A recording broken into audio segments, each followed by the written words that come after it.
Haarp stands for High Frequency Active Auroral Research Project and is described as a research instrument for studying the ionosphere, an ionospheric heater, or ionospheric radiation instrument, IRI, of which many exist, but Haarp is special. The ability to focus energy and the unprecedented amount in gigawatts, billions of watts, make it literally millions of times more effective at heating the region about 150 miles above the Earth's surface. The atmosphere has most of its density below 30 miles altitude. The ionosphere is the very thin layer above that absorbs dangerous ultraviolet radiation and makes life possible on Earth. There is very little mixing normally between the two layers, but disturbances in the ionosphere translate to changes in weather, such as normally occurring sunspots and the solar wind. The main idea behind Haarp is the ability to direct electrons along the naturally occurring magnetic field lines of the Earth and accelerate them to near the speed of light, to form a protective shell of highly excited particles that not only block communications worldwide, but destroy missiles in their trajectory as they descend from space. The effects can be localized by punching a hole through the ionosphere to superheat an area 30 kilometers in diameter into a plasma shield. Any missile or aircraft would be destroyed that tried to fly through the plasma, which is the fourth state of matter. A hole in the ionosphere above an enemy country could kill by allowing the solar radiation to strike the surface of the Earth unhindered. Weather modification can also be used as an instrument of warfare by manipulating the electrojet and the jet streams which dictate climate. The publicly stated aim is C3, or Communications, Command and Control. The margin of victory in war is to block or intercept enemy communications and to secure your own. The signals in the ELF range can be generated by Haarp and heard anywhere in the world, and are used for Earth-penetrating tomography, basically finding enemy submarines or underground bases. Volcanoes and earthquakes cause electromagnetic disturbances, and it is theorized that EM disturbances might themselves trigger earthquakes and volcanoes. Dr. Richard Williams says the high-energy experiments will generate the equivalent of the output of 10 to 100 large power generating stations, and that tests of these kinds could cause irreversible damage, unquote. Haarp is the world's largest electromagnetic broadcasting station and may represent an escalation in the electromagnetic wars. The project is a creation of the U.S. Air Force and Naval Research. Publicly, it is an ionospheric research instrument, but it can be used to control weather and do electromagnetic sweeps that can be used for mind control of large populations. Haarp, located 30 miles from Fairbanks, Alaska, is the real focus of anti-missile defense that SDI, the Strategic Defense Initiative, purported to be, and much more.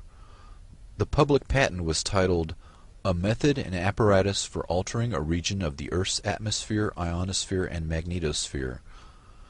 Dr. Bernard Eastland, a physicist who holds a patent for the fusion torch, also holds about a dozen other related patents that were eventually purchased by E-Systems and Raytheon.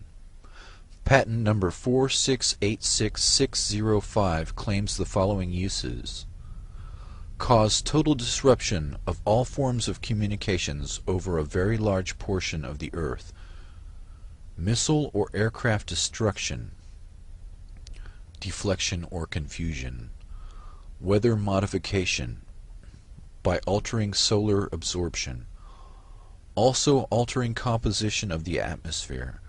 This patent was classified by the Navy under National Security Order in 1987, but other patents exist for purposes of power beaming systems, artificial ionospheric mirror composed of a plasma layer, creation of artificial ionizing clouds above the Earth, defense system for discriminating between objects in space, nuclear-sized explosions without radiation, Dr. Yarrow states, Earth's axial spin means that a burst lasting more than a few minutes will slice through the ionosphere like a microwave knife, producing not a hole, but a long tear and incision, unquote. According to Dr. Elizabeth Rascher, the ionosphere is prone to catalytic reactions, so if a small part is changed, a major change in the ionosphere can happen. Haarp documents admit that 1,000-fold greater amounts of energy can be released in the ionosphere than are injected. Stanford University experiments beaming radio waves, very low frequency waves, into the magnetosphere detected the signals halfway around the world. Some were amplified 1,000 times. Haarp documents describe intentionally trying to get a runaway effect in the ionosphere. The instabilities commonly studied are approaching their maximum radio frequency energy dissipative capacity, beyond which the plasma processes will run away until the next limiting factor is reached, unquote. The first atomic weapons testing was done without knowing if the chain reaction would stop or keep going. Dr. Robert Oppenheimer admitted years later that, quote, the government knew that the scientists didn't know, unquote. The decision to pulse several gigawatts of energy into the ionosphere could cross a threshold. Walter Richmond wrote an account of such an event in a book entitled The Lost Millennium. The event began with a solar tap, a planetary short circuit. Quote, the surge of power became an avalanche. At the pole in the vertical plane of the Earth's magnetic field where the winds of magnetism would not rise to blow it out, 1 trillion watt-seconds of energy unleashed their fury on the polar cap in the first flash. Even as it discharged, the ionosphere was recharged from the solar furnace.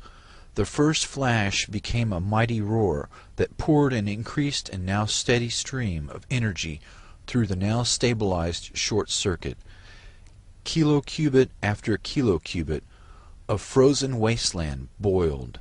Watt after ever-increasing watt, an avalanche of ever-increasing energy lit the polar cap with a glare that had never been seen before on Earth. Earth's an electrical motor.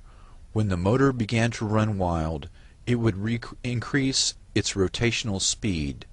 Eventually the Earth would explode from increased centrifugal stress.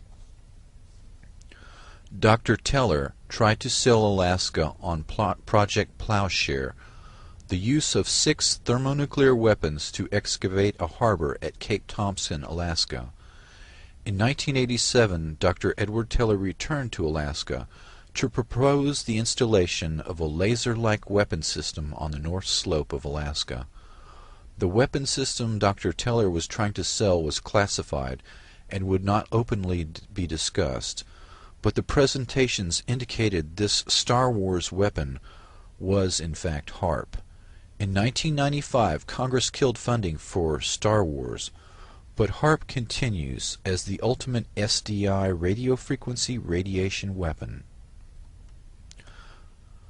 The Haarp project manager describes the experiment of Earth-penetrating capability using, quote, frequencies of 10 to 20 Hertz pulses per second, or maybe 1 Hertz, 1 cycle per second type waves, unquote. This range of frequencies are the same dominant frequencies within which the human brain normally operates. Objections to non-disclosure of the biological effects of ELF on living things were ignored. The military, particularly the Navy and Air Force, have extensive research on the negative effects of ELF.